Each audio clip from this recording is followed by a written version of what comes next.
Hello, and welcome to our new COP28 Focus series on Energy Connects with me, Julian Walker.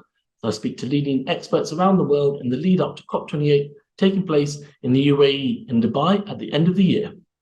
Today, I'm delighted to welcome Stefano Castoldi, Principal at Boston Consulting Group. Thank you so much for joining me today.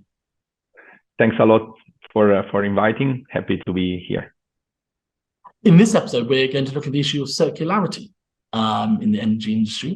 And to kick things off, Stefano, what do you think needs to be done in order to help create a sustainable future? It's a very good question. So creating a sustainable future for the planet really requires a collective actions from individuals, communities, businesses, and governments. And some of the key steps that can be taken are, number one, of course, reduce greenhouse gas emissions. So that, of course, involves transitioning to clean energy sources like solar, wind power, promoting energy efficiency in buildings and transportation, and overall reducing the reliance on fossil fuels. Number two would be promote sustainable use of land. So that includes protecting natural habitat, biodiversity, promoting regenerative agriculture, forestry practice, and reduce deforestation overall. The third lever is really promote circularity of resources. And this involves reducing waste, promotes recycling, circular economy, and choosing sustainable products and services. Number four lever is protect and conserve water resources. And really this entails reducing the water consumption, promoting sustainable water management practices, protecting watersheds and aquatic ecosystem. This is also something very relevant for our region. And then there are also two important enablers to the levers above, which is, of course, support environmental policies and regulations. So the policies and regulations are really important to advocating for strong environment support that can promote sustainability and holding companies and governments accountable for their environmental impact. And then, of course, education and awareness. So this involves promote environmental education and awareness, engaging with communities and individuals along sustainability efforts. And this might seem somewhat of a minor point, but at the end of the day, it's extremely important because many of the sustainability related movements we see are really starting from consumers. So that's also something that can go a long way towards creating a more sustainable future. Thanks a lot, Stefano. How do you think the circular economy could benefit the GCC region in particular? First of all, maybe a quick definition of what is a circular economy. So it's an economic system that aims to eliminate waste and pollution by keeping the resource in use for as long as possible. So instead of the traditional linear model of take, make, waste, the circular economy really focuses on closing the loop, trying to reuse, repair, and recycle the materials and the resources as much as possible. And this, of course, can create benefits on multiple folds. So first of all, economic benefits. So achieving 80 to 90% recycling rates across different waste stream by 2040 could result for the GCC region for up to $100 billion GDP impact across the GCC, while also supporting the acceleration of diversification away from fossil fuel, and also favoring exports towards regions with stricter environmental rules. Also, increasing recycling, for example, creates 50 times as many jobs compared to landfills and incineration or waste to energy. So considering the growing waste generation of the GCC connected to GDP and population growth in the future, this can translate to 200,000 to 300,000 jobs in the region for this, thanks to circularity. Second benefit we see is, of course, environmental benefit. So by reducing waste and pollution, circular economy can really help protect the environment and natural resources. And this, of course, has also a beneficial impact on greenhouse gas emissions. So reaching the recycling levels that I just mentioned can really help save up to 1.5 billion tons of CO2 in emission by 2040 across the GCCs, helping, of course, to reduce the global warming and also to protect nature through the conservation of land, biodiversity, and water. The third benefit that we see is really social benefits. So circular economy can help creating a more sustainable, resilient community, reducing environmental inequalities, improving public health, and also improving the overall quality of life, which is an important KPI for many of the GCC countries. And then other two, maybe more indirect benefits are really push towards innovation. So adopting circular economy can really drive innovation for the development of new technologies, products, services, and business models, and also create capabilities. So that's another important benefit that circularity will bring in deploying these new technologies and business models into GCCs. Yes, I mean, interesting to hear the three different benefits specifically mentioned there. And do you feel, in this region, countries are embracing the circular economy paradigm? So let's say, according to official estimates, there are up to 130 million tons of waste per annum generated by the GCC, primarily municipal solid waste, construction demolition waste, and agricultural waste, and UAE and Saudi accounting for roughly 75% of the total. If we consider the growth in population and GDP, this can let's say grow up to over 400 million tons annually by 2040. So this is a pressing issue for the GCC, and there is a lot of push to try to put let's say a solution to this. So indeed, the GCC are really seeing a paradigm shift towards circularity. So for example, the UAE has published the Circular Economy Policy 2021-2031. KSA has issued a circular carbon policy in alignment with their Vision 2030 objectives and the Saudi Green Initiatives. Several GCC governments also introduced ambition targets aimed at reducing landfilling with diversion rates up to 100% for certain waste streams. Also, Oman, for example, have introduced the mandate to reduce municipal solid waste by reducing the landfill diversion by 80% by 2030.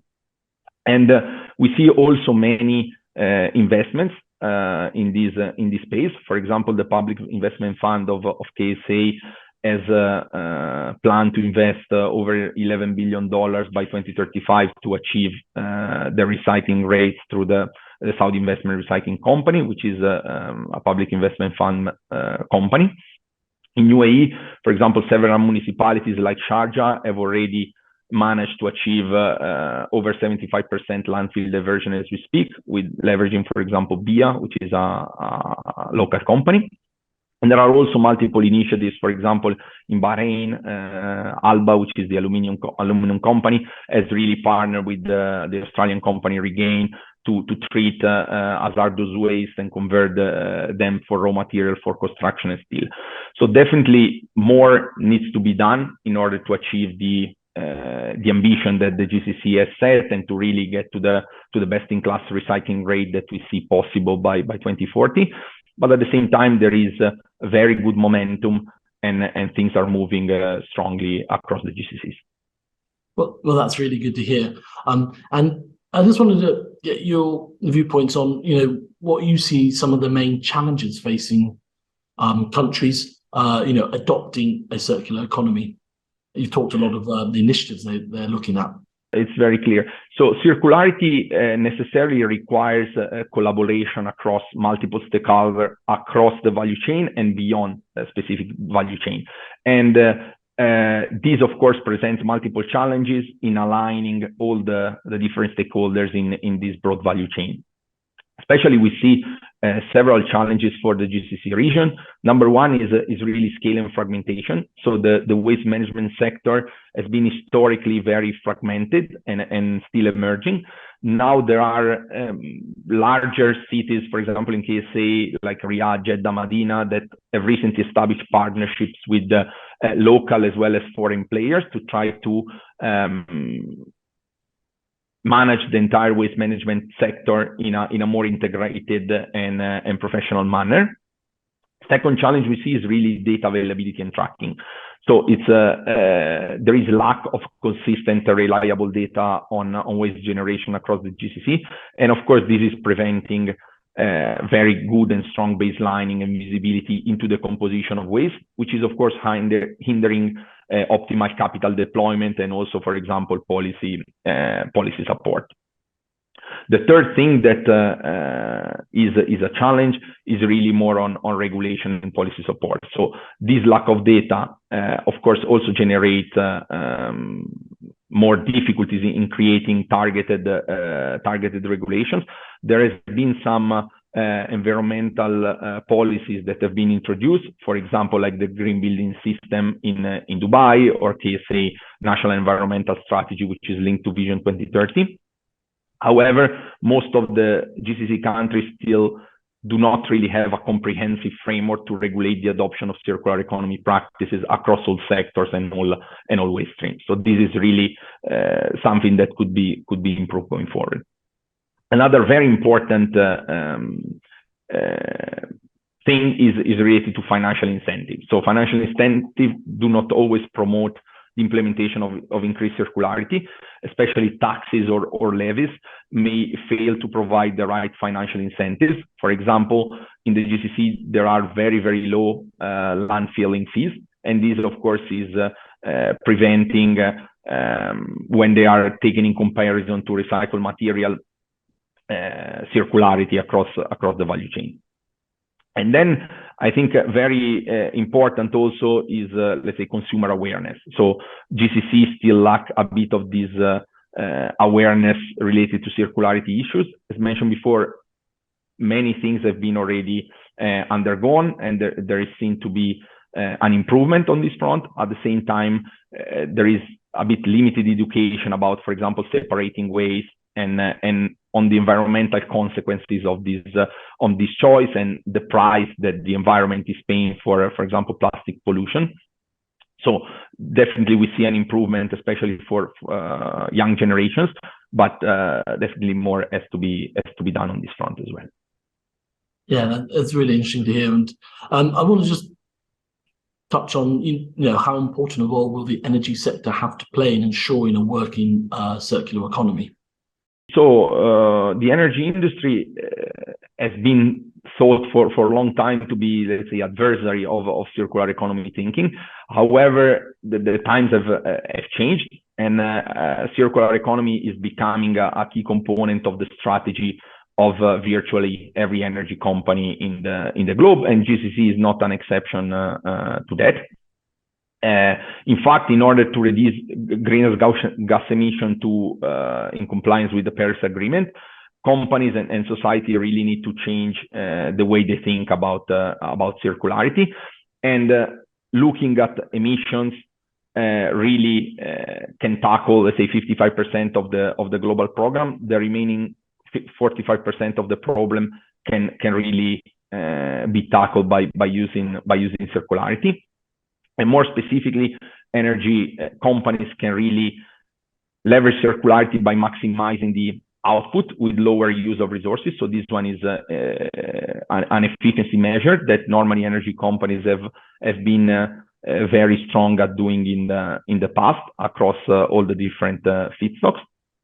Also utilizing bio or recycling feedstock to diminish the environmental impact of products, while at the same time decarbonizing their supply chain. So, for example, as a sustainable aviation fuel is a very good example of that. Also developing technologies such as mechanical and chemical recycling, so that they could minimize the use of virgin material, while at the same time meeting the expectation of their customers. And this is where really the energy sector have a competitive advantage, because they've been able to run similar technologies in the past very successfully, and they can support the scale up of them. Also, of course, working on the design phase of the different products to make sure that already from the engineering phase of this product, circularity is kept in mind, so that the following stages of recycling can be facilitated. And then also, very importantly, adopting an extended producer responsibility, EPR, so that waste prevention and effective recycling can be incentivized. So this is really something that, of course, requires alignment across different actors and stakeholders of the value chain. But we definitely see the energy sector being or taking a lead role in this topic. Well, that's really good to hear. And just before we go, we've got COP28 coming up later in the year in the UAE, in Dubai. And do you think there will be quite a bit of attention on the importance of the circular economy at COP this year? Definitely. So COP28 has definitely put additional attention towards decarbonisation, adaptation and resilience, and circularity as well. So in preparation to COP28, the UAE is really defining the global flagship initiatives to showcase its commitment towards climate goal and really deliver tangible progress. In particular for circularity, it is definitely seen as an important lever to support the decarbonization, especially of hard-to-abate sectors such as steel, aluminum, or cement. In fact, recycling of industrial waste, in particular construction demolition waste and steel and aluminum, require simpler collection systems given the concentration of the waste generation, but at the same time can really provide significant benefits in substituting some of the virgin inputs for cement, steel, and aluminum producers. So with COP28 approach, we'll definitely witness increasing close collaboration across different actors in the hard-to-abate value chain to further increase circularity and support the decarbonization agenda of the GCC. Super. Stefano, I appreciate you making time to speak to me today and sharing some of your insights and views into this really important topic of circularity, which, as you said, will have even more focus at COP28 towards the end of the year. Thanks a lot. Thank you very much for inviting. It's been a pleasure. Thanks everyone for watching, and I look forward to bringing you more engaging discussions in our COP28 Focus series soon.